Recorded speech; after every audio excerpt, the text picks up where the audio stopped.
Hey everyone, how you doing today?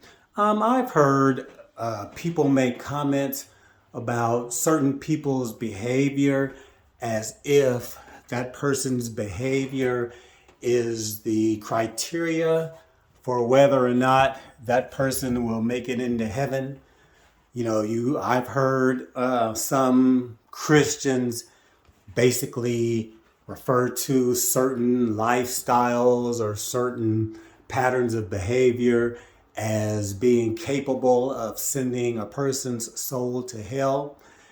That's not my understanding of salvation. My understanding of salvation is it's a gift and you can't earn it. It's a gift that God gives you in exchange for you confessing that you believe that Jesus is the Son of God and that he died for our sins and rose again and ascended into heaven to act as the spokesperson for us as far as being in talking to God for us. I can't remember what the correct word is, but you know what I mean.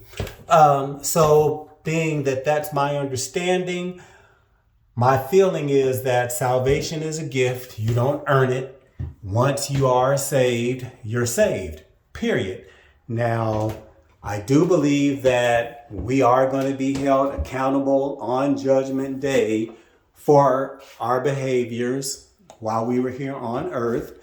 But I also believe that none of us are perfect. We all make mistakes and we all sin, even though we're saved. But hopefully we are enough aware that we ask for forgiveness for those things that we know that we did wrong. And my understanding is if you sincerely ask for forgiveness, God is going to forgive. It's also my understanding that in God's eyes, sin is a sin. Point blank, period. And there's no level to it. I think as humans, we want to put degrees and levels on sins so that we can say, okay, well, yeah, I did this, but you did that. And what you did is way worse than what I did. For example, I might pick up a pen off a coworker's desk and forget to put it back and bring it home. Well, technically that's stealing and that's a sin. Whereas somebody else may be a child molester or a murderer or whatever, bank robber, something way more drastic in the eyes of man as far as sin goes. And so, as humans, we can say, well, yeah, I stole a pen or a pencil, but you committed murder.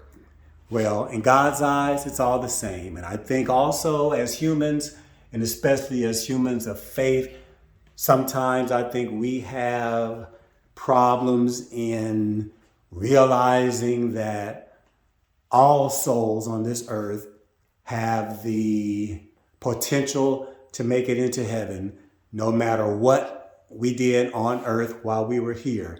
And I think sometimes we also want to think, well, I gave my life to Jesus when I was 5 and I lived to be 90, and all those years, I tried to be the best that I could be and live by the book and live by faith and all of that.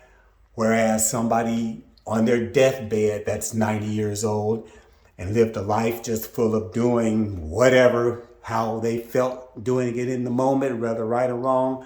But before they took their last breath, they asked for forgiveness and accepted Jesus into their life. Well, guess what? They're going to heaven too, as far as my belief. And it may not seem fair as far as the human perspective, but that's why I'm glad that God is God and not one of us. Because me personally, there was a period of time where I would have been like, nah, you did A, B, C, and D, and that person only did A, so I'll let that person go, but you won't. And I'm so glad God is not like that. We all have the chance to make it no matter what we've done. And it may not seem fair as a human perspective, but hey, God knows what he's doing. So anyway, that's it for now. Thanks for listening. Have a wonderful, blessed day. Talk to you again soon. Bye.